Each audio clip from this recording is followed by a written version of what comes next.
Komnas Perempuan dan bagaimana meletakkan Komnas Perempuan sebagai bagian penting dari gerakan perempuan di Indonesia.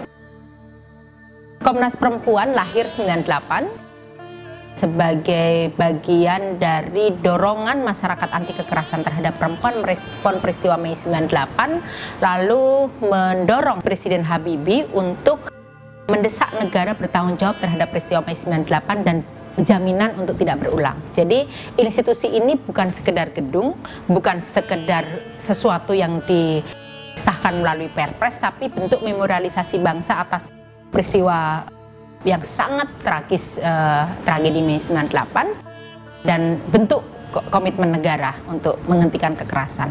Nah, dari perspektif Perserikatan Bangsa-Bangsa, mendorong setiap negara itu punya NHRI, National Human Rights Institution. Ini adalah satu elemen keempat setelah yudikatif, eksekutif, legislatif dalam struktur bernegara yang klasik. Sekarang ada yang elemen keempat yang namanya National Human Rights Institution atau NHRI.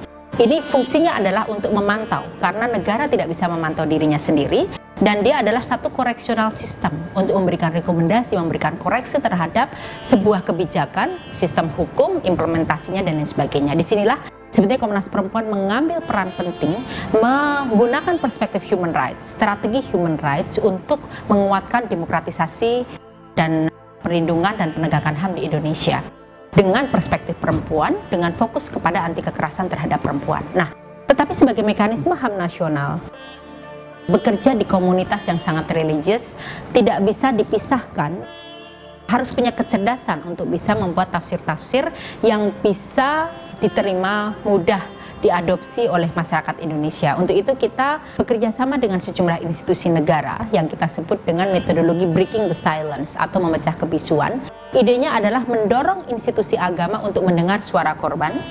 Kita ajak lembaga-lembaga, ada Protestan, Katolik, Hindu, Buddha, bahkan sekarang ke Penghayat, ke Muhammadiyah NU juga termasuk. Kita mengajak mereka untuk menelisik lebih jauh seperti apa kekerasan terhadap perempuan itu banyak terjadi karena mispersepsi atas ajaran agama. Misalnya perempuan dipukul karena asumsinya dianggap bahwa oh agama pernah mengajarkan itu, atau tafsir agama pernah mengajarkan itu. Bahkan seorang anak korban incest bilang bahwa kenapa ini terjadi?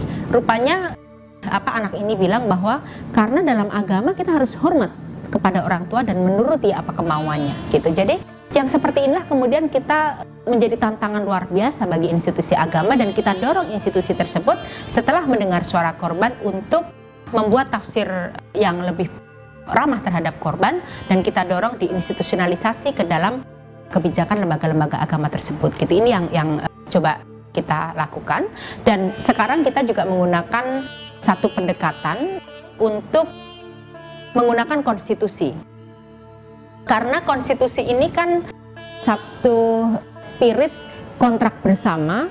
Walaupun Muslim menjadi mayoritas di Indonesia, tetapi dulu ini adalah hasil kesepakatan untuk membangun Indonesia. Nah, sekarang ini konstitusi yang menjadi pijakan bersama untuk mengadvokasi sejumlah isu, antara lain perda-perda diskriminatif yang coba dilakukan oleh lembaga HAM seperti Komnas Perempuan. Di Indonesia ada sejumlah lembaga-lembaga nasional, ada untuk HAM, ada Komnas HAM, lalu yang kedua Komnas Anti Kekerasan Terhadap Perempuan, dan yang ketiga ada Komnas Perlindungan Anak Indonesia gitu. Jadi inilah bagaimana sebuah gerakan perempuan yang ini adalah state institution atau lembaga negara, tetapi spirit di dalamnya adalah spirit gerakan perempuan, mengedepankan cara kerja yang mengajak sebanyak mungkin gerakan perempuan menjadi lingkaran penting.